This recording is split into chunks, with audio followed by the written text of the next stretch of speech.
सभी साथियों को सुप्रभात। चलिए आज के सेशन की पुनः हम शुरुआत करते हैं। आज हम यूनिट 5 पर बात करेंगे, इकाई 5 पर बात करेंगे। छत्तीसगढ़ शिक्षक भर्ती वर्ग 2 सामाजिक विज्ञान की कक्षा कंटिन्यू मैं आपको मॉर्निंग सेशन में ले रहा हूं। इकाई 5 में आज के इस सेशन में मुगल साम्राज्य पर बात करेंगे, जिसमें मुगल राजपूत से संबंध, मुगल काल में प्रशासनिक, सामाजिक, आर्थिक एवं सांस्कृतिक स्थितियों पर आधारित इस टॉपिक पे चर्चा होगी। साथ ही नए हैं चैनल से जुड़ जाएंगे और अपने मित्रों तक जरूर शेयर करेंगे। तो चलिए आज की सेशन की हम शुरुआत करते हैं। मुगल काल जिसके संस्थापक कहूँ या फिर इसके प्रमुख कहूँ, तो हम बाबर को मुगल काल के प्रमुख के रूप में जानते हैं। अर्थात मुगल काल के संस्थापक बाबर को माना जाता है। और बाबर की जब बात आती है तो उसके पहले मैं इनके पीढ़ियों की मैं बात करूं, पीढ़ी या फिर हम कह सकते हैं अलग अलग जो है मुगल काल पर जिन्होंने शासन किया, उत्तराधिकारी रहे, उनकी मैं एक झलक आपको पहले बता देता हूं। सबसे पहले बाबर हुए, उसके बाद हुमायूं, उसके बाद अकबर, उसके बाद जहांगीर, उसके बाद हुए शाहजहां और शाहजहां के बाद हुए औरंगजेब। ये क्रम है जो कि मुगल काल में चला है। सबसे पहले मैं बात करता हूं बाबर की। बाबर के बारे में सबसे पहले हम चर्चा करें तो बाबर जिनका समय जो है 1526 से 30 ईस्वी, ठीक है। अब क्या समय है वो आगे आप पढ़ेंगे, क्लियर हो जाएगा। भारत में मुगल साम्राज्य के संस्थापक कौन थे? बाबर थे, मैंने अभी बताया। भारत में जब मुगल वंश की स्थापना हुई, मुगल काल की स्थापना हुई, तो उस समय इसके जो संस्थापक है मुगल साम्राज्य के बाबर को माना जाता है। और बाबर जो है नक्शबंदी सूफी संप्रदाय के अनुयायी थे, अर्थात ये सूफी संप्रदाय को मानते थे, ठीक है। इनकी आत्मकथा है तुजुक ए बाबरी। जो बाबर की आत्मकथा है तुजुक ए बाबरी, ये क्वेश्चन आता है कई बार। 1530 में इसकी मृत्यु जो है अचानक हो गई थी, ठीक है। अचानक इसकी क्या हो गई थी भाई? मृत्यु हो गई थी। यहां तक क्लियर है। अब बाबर के द्वारा कई युद्ध लड़ा गया है और बहुत सारे युद्धों में बाबर जो है विजयी भी हुए हैं। सबसे पहले मैं बात करूं इनके विजय अभियान की, तो पानीपत का प्रथम युद्ध हुआ। और पानीपत के प्रथम युद्ध जिसकी समय सीमा 21 अप्रैल 1526 को बाबर और इब्राहिम लोदी के बीच में पानीपत का प्रथम युद्ध हुआ था। मोस्ट इंपॉर्टेंट है, याद रखना। और इसमें बाबर क्या हुए थे? विजयी हुए थे, ठीक है। पानीपत का प्रथम युद्ध बाबर और इब्राहिम लोदी के बीच में हुआ, जिसमें क्या हुआ भाई? बाबर विजयी हुआ था। और 21 अप्रैल 1526 में, ठीक है। और जब ये विजयी हुआ था तो इसके विशेष पर बात करूं, ये कैसे विजयी हुआ, तो इसके चाचा आलम खां और दौलत खां मोदी ने इसका सहयोग किया था, इसलिए इन्होंने पानीपत का प्रथम युद्ध जो है जीत लिया था। किसने? बाबर ने। क्लियर है। चलिए आगे बात करें। इसी में देखिए थोड़ा सा ये पॉइंट मैं लिखा नहीं हूं लेकिन आपको मैं बता देता हूं, ठीक है। तुगलुमा पद्धति का उपयोग, अर्थात युद्ध लड़ने के लिए तुगलुमा पद्धति का उपयोग किया गया। और ये तोपखान क्या है? एक उस्मानी विधि है, इसका उपयोग किया गया था, ठीक है। और जैसे ही पानीपत का जो युद्ध है, बाबर विजयी हुआ, बाबर जीता, तो ये जीतने के बाद में क्या किया? खुश होकर के जनता को चांदी के सिक्के बांटे, ठीक है। जीत की खुशी में वहां की जनता को, मुगल काल की जनता को क्या बांटे भाई? चांदी के सिक्के बांटा। और चांदी के सिक्के से खुश होकर के वहां के लोगों ने उसको कलंदर की उपाधि दी। किसकी उपाधि दी? कलंदर की उपाधि दी। याद रखना, मोस्ट इंपॉर्टेंट है, यहां पर लिखा हुआ नहीं है, ये चीज आप नोट डाउन कर सकते हैं। क्लियर है। चलिए नेक्स्ट बात करते हैं। अगला युद्ध जो है खानवा का युद्ध जो कि 1527 ईस्वी में हुआ, ठीक है, और खानवा का युद्ध बाबर और राणा सांगा के बीच में हुआ। और ये 1527 डेट भी बता देता हूं, इसमें मेंशन नहीं है। 17 मार्च 1527 को बाबर और राणा सांगा के बीच में युद्ध हुआ और इसमें भी बाबर ही विजयी हुए। ठीक है, कौन विजयी हुए? बाबर। अब जो है जब युद्ध चल रहा था तो सेना के मनोबल को बढ़ाने के लिए एक शब्द दिया, एक नारा दिया जिसको जिहाद कहा जाता था। ठीक है, जिहाद का नारा दिया। क्लियर है भाई यहां तक? अब जब इन्होंने, अर्थात जब बाबर ने खानवा का युद्ध जीता तो युद्ध जीतने पर इसको फिर से एक उपाधि मिली और वो उपाधि किसकी उपाधि थी? गाजी की उपाधि इसको प्राप्त हुई। तो गाजी किसको कहा जाता है? बाबर को ही कहा जाता है। कलंदर भी बाबर को कहा जाता है, ये भी याद रखना। अगला युद्ध हुआ चंदेरी का युद्ध और चंदेरी का युद्ध 1528 में हुआ, अर्थात 20 जनवरी, इसको याद रखेंगे, 20 जनवरी 1528 में चंदेरी का क्या हुआ? युद्ध हुआ। और इस चंदेरी के युद्ध में बाबर और मेदिनी राय के बीच में ये युद्ध हुआ। इसमें भी जो है बाबर ही विजयी हुए। ठीक है, कौन से युद्ध में? चंदेरी के युद्ध में। और ये युद्ध क्यों हुआ था चंदेरी का युद्ध? तो इस चंदेरी के एक किला हुआ करता था और उसी किला के लिए ये युद्ध हुआ था। और किला को क्या हुआ? जब बाबर ने युद्ध जीता तो किला को अपना बना लिया, है ना, उसको हड़प लिया, समझिए। क्लियर है? यहां पर एक चीज और याद रखना, ये जो बाबर है, बाबर को बागों का राजकुमार कहा जाता है। और बागों का राजकुमार क्यों कहा जाता है? और एक चीज इसमें याद रखना, जो बाबर है उसकी रचना तुजुक ए बाबरी, जो बाबर की रचना है जिसे बाबर नामा के नाम से भी जाना जाता है। ठीक है, और अब्दुल रहीम खान खाना ने इसी तुजुक ए बाबरी अर्थात बाबर नामा का फारसी भाषा में अनुवाद किया था। ठीक है, ये कुछ इंपॉर्टेंट पॉइंट है भाई, इसको याद रखना। ठीक है, आराम एक बाग में जब इसकी मृत्यु हुई थी, इसकी बाबर की, तो इसको बाग में दफनाया गया था। ठीक है, और उस बाग का क्या नाम था? आराम बाग।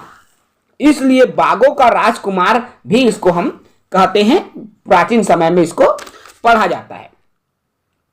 अब जब मैं इतना बताया हूं तो एक चीज और याद रखेंगे, जो बाबर है उसको दो चीजों का बहुत ज्यादा शौक था। ये चीजें आपको बुक्स में बहुत कम मिलती है।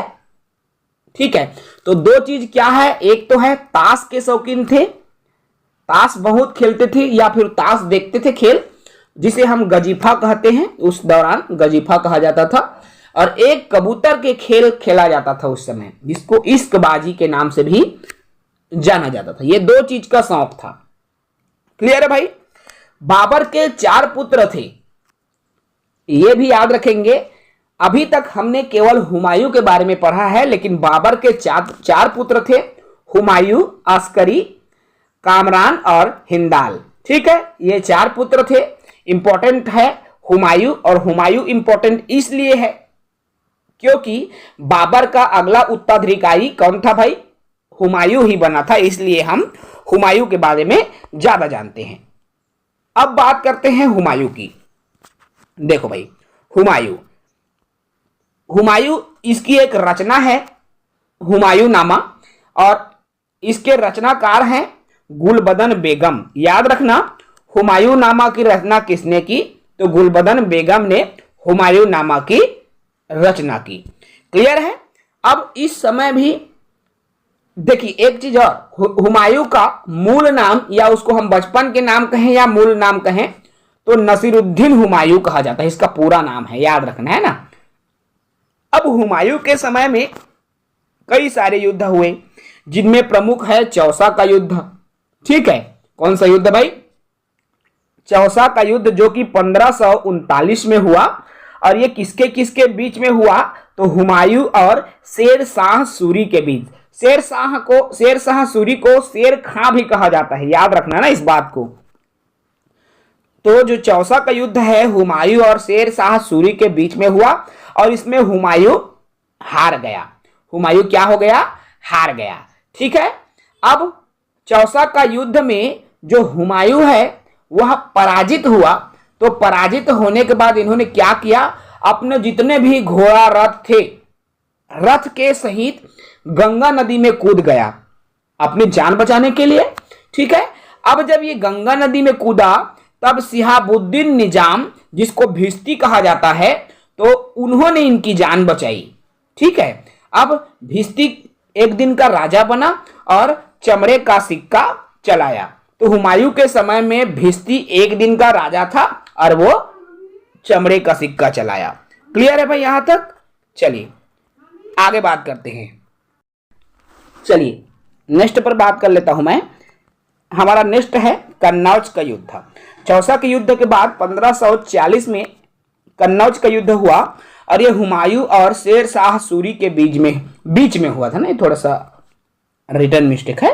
तो हुमायूं और शेर शाह सूरी के बीच में युद्ध हुआ। इसमें पुनः जो है हुमायूं हार गया और इस बार बुरी तरीके से हारा। समझ रहे हैं? और ये हारने के बाद इन्होंने क्या किया? भारत को छोड़कर, है ना, भारत को छोड़कर बिरसाल में जाकर, बिरसाल वहां पर शासक का नाम था ना, अमरकोट में चले गए। और अमरकोट के शासक कौन थे? विरसाल। तो विरसाल के यहां जाकर के इन्होंने क्या ले लिया? शरण ले लिया। ठीक है। क्लियर है भाई? अब जब जो है कन्नौज के युद्ध के बाद में हुमायूं हारा और जीता कौन? शेर शाह सूरी। ठीक है। अब शेर शाह सूरी जीतने के बाद में इन्होंने क्या किया? द्वितीय अफगान राज्य बनाया। क्या बनाया भाई?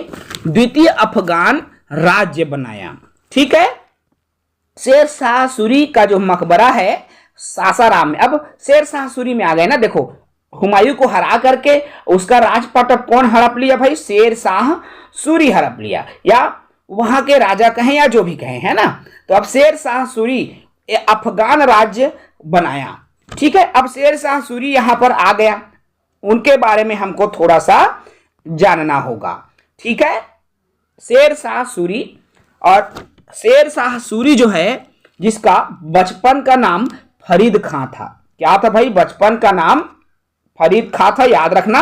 और सासाराम में, बिहार में एक झील के अंदर इसका मकबरा है। ठीक है। इसके कार्यकाल में अब्बास शेरवानी जो दरबारी कवि हुआ करते थे, और शेर शाह सूरी ने कन्नौज का पुनर्निर्माण करवाया।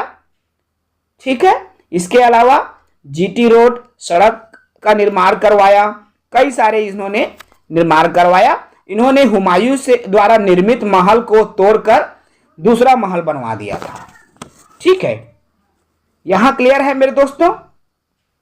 ये द्वितीय अफगान की स्थापना की थी, याद रखना। और कबूलियत एवं पट्टा प्रथा की शुरुआत इन्हीं के द्वारा अर्थात शेर शाह सूरी द्वारा मानी जाती है। क्लियर है? चलिए अब हम बात करते हैं अकबर के बारे में। अकबर भी बहुत फेमस राजा में से एक है मुगल काल के। ठीक है। अकबर जिनका जन्म 15 अक्टूबर 1542 को रानी एलिजाबेथ के समकाल में हुआ था। इनका राज्य अभिषेक 1556 को हुआ, अर्थात जब इनका राज्य अभिषेक हुआ। इनकी जो उम्र है महज 13 वर्ष और 4 महीने की उम्र थी, अर्थात 13 वर्ष की उम्र में अकबर का राज्य अभिषेक हो गया। अकबर वहां का राजा बन गया, शासक बन गया। ठीक है। चलिए आगे बात करें। जब इनकी मृत्यु हुई थी तो सिकंदराबाद में इनका मकबरा है। ठीक है। ये कौन से धर्म को मानते थे? तो ये भी जो है सूफी संत, अर्थात सूफी संप्रदाय के अनुयायी थे, उसी को मानते थे। और शेख सलीम चिश्ती उस समय हुआ करता था सूफी संत। ठीक है।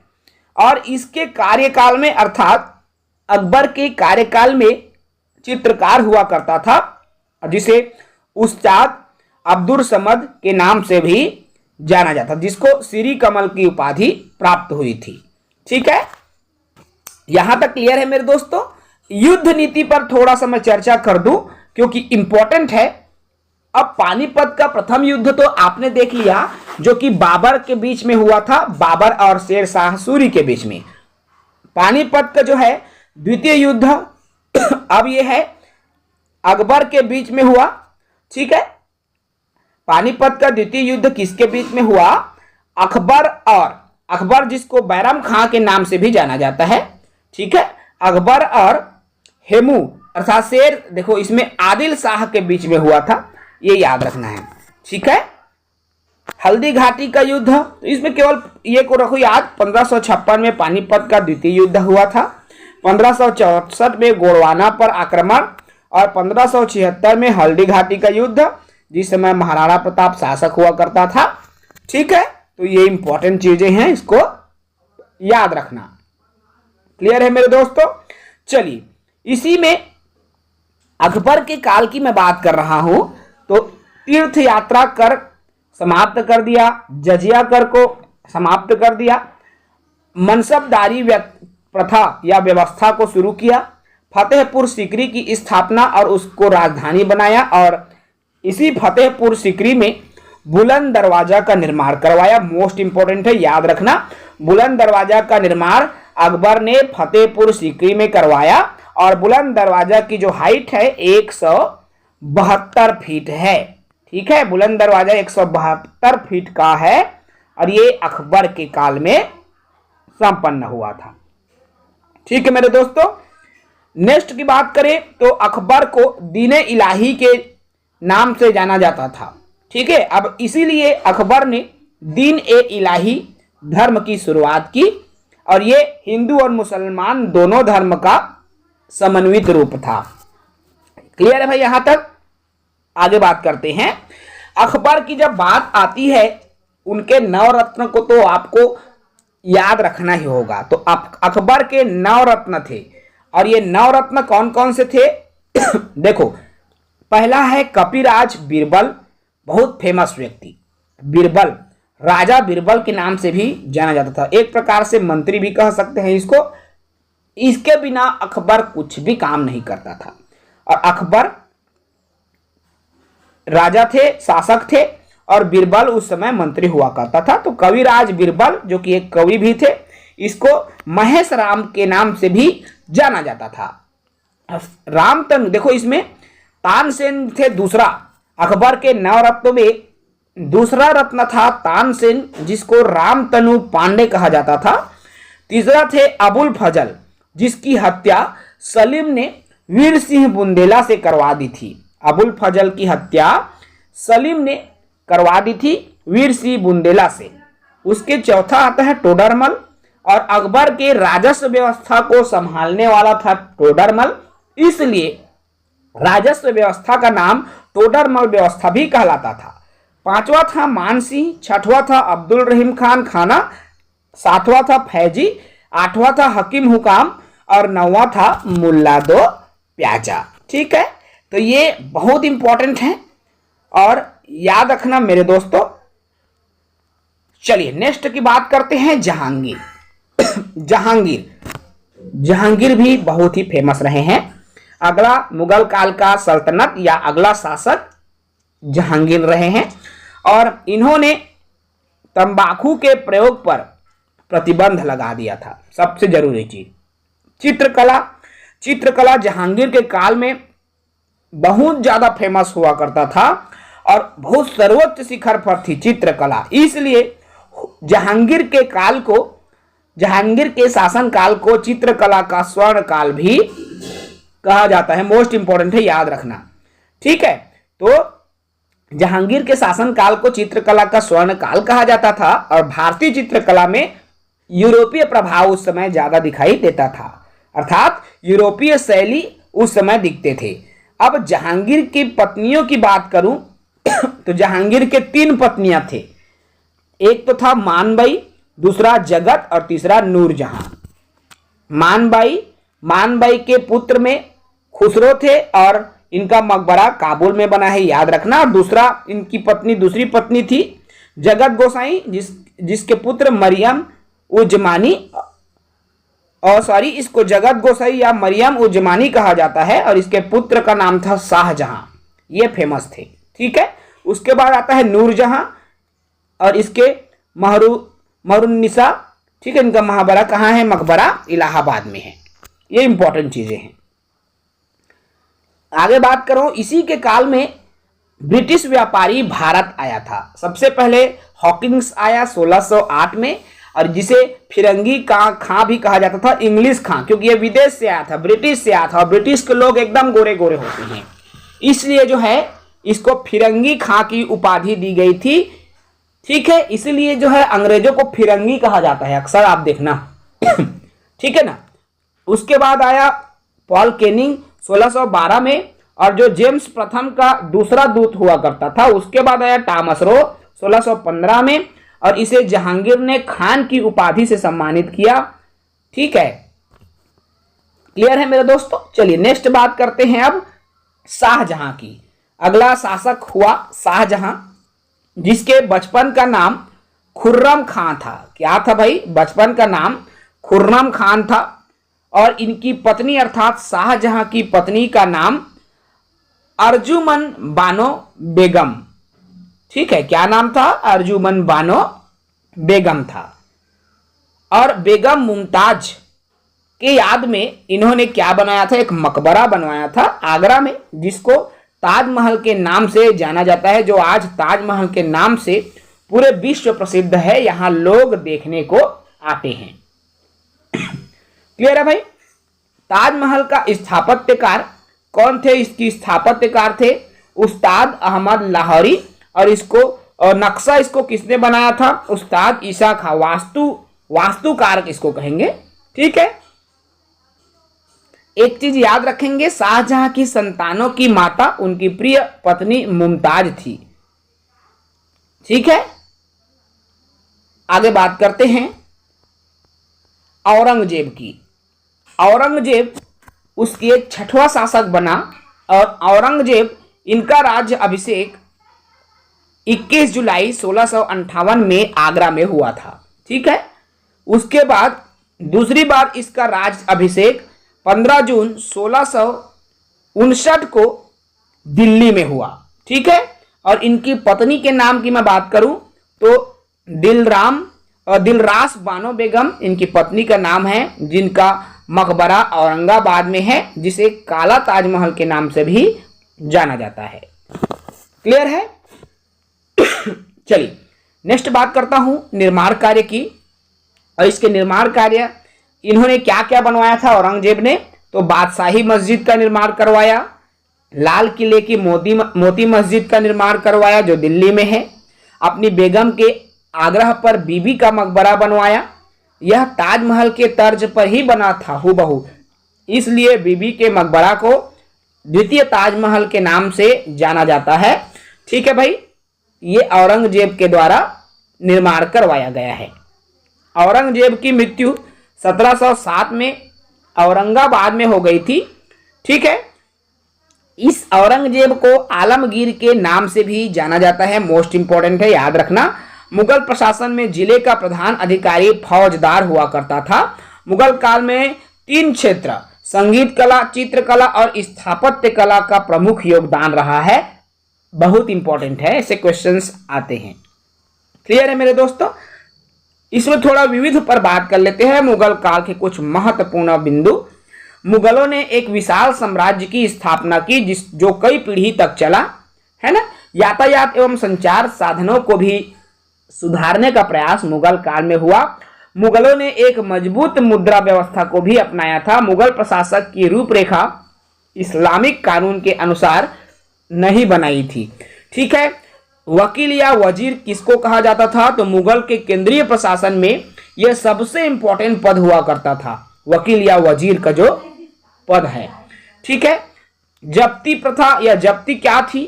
तो मुगल काल में भूमि कर निर्धारण की एक महत्वपूर्ण प्रक्रिया, एक कहना चाहिए कर था, जब्ती कर।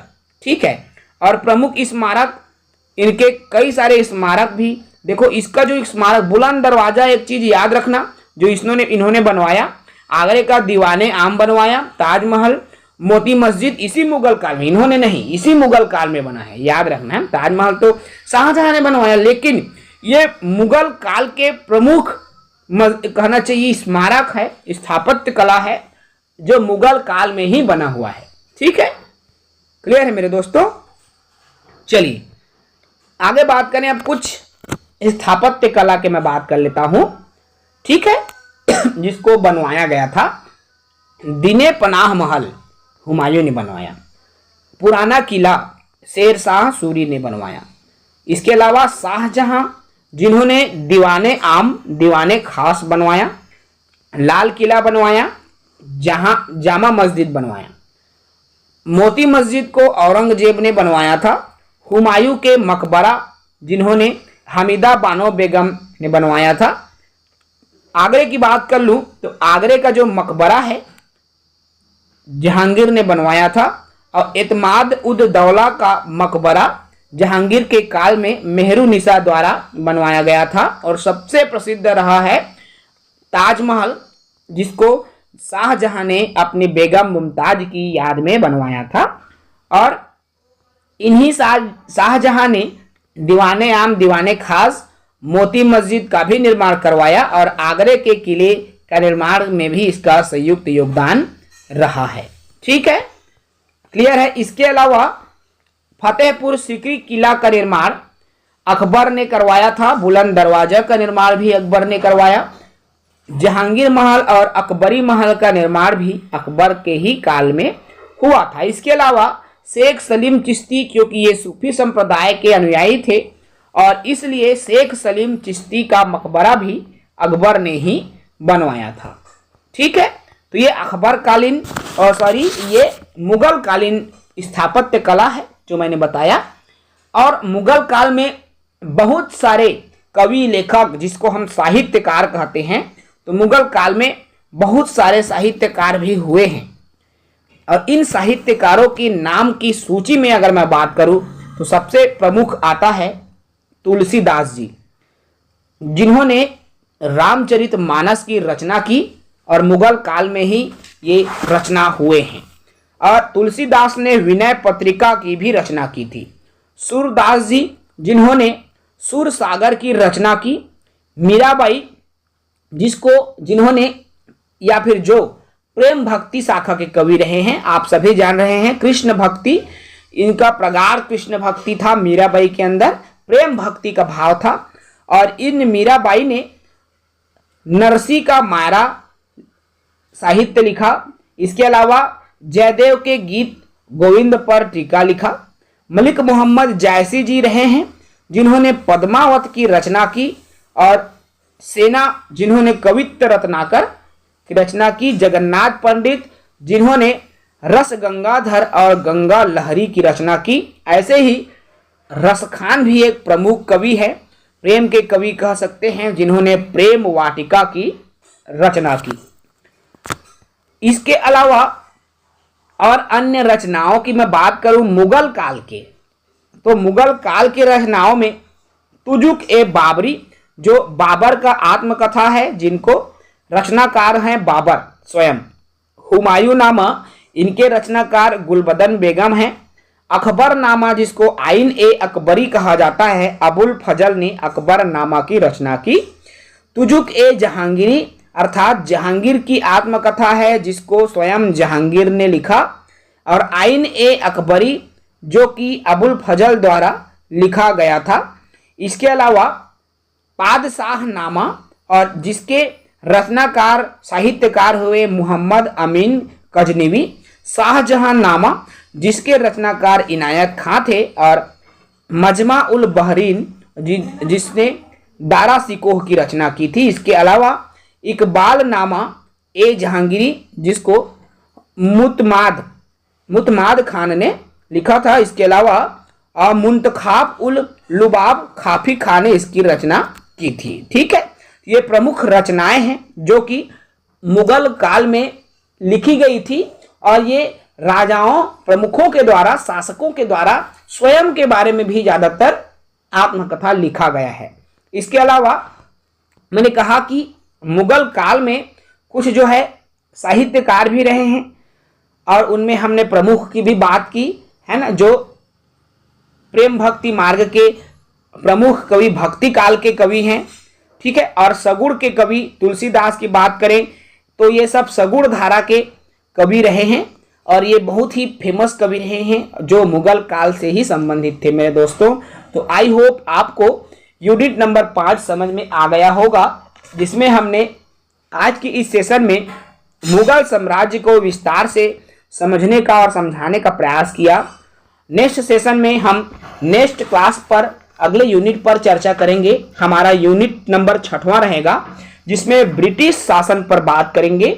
ये यूनिट 5 था जिसमें मुगल साम्राज्य के बारे में हमने विस्तृत चर्चा किया। नेक्स्ट 6वां इकाई में ब्रिटिश शासन पर बात करेंगे जिसमें भारतीय राज्यों के प्रति जो ब्रिटिश नीति है उस पर बात करेंगे। इसके अलावा 1857 की क्रांति, उसके पहले और बाद की क्रांति पर भी डिटेल्ड चर्चा होगी। तो जो भी साथी नए हैं, पहली बार हमारे चैनल में हैं और हमारे क्लासेस को फर्स्ट टाइम विजिट कर रहे हैं, देख रहे हैं, वो चैनल को सब्सक्राइब करके रखें, क्योंकि लगातार कंटिन्यू जो है आपको शिक्षक भर्ती की क्लासेस प्रोवाइड होगी। जय हिंद, वंदे मातरम।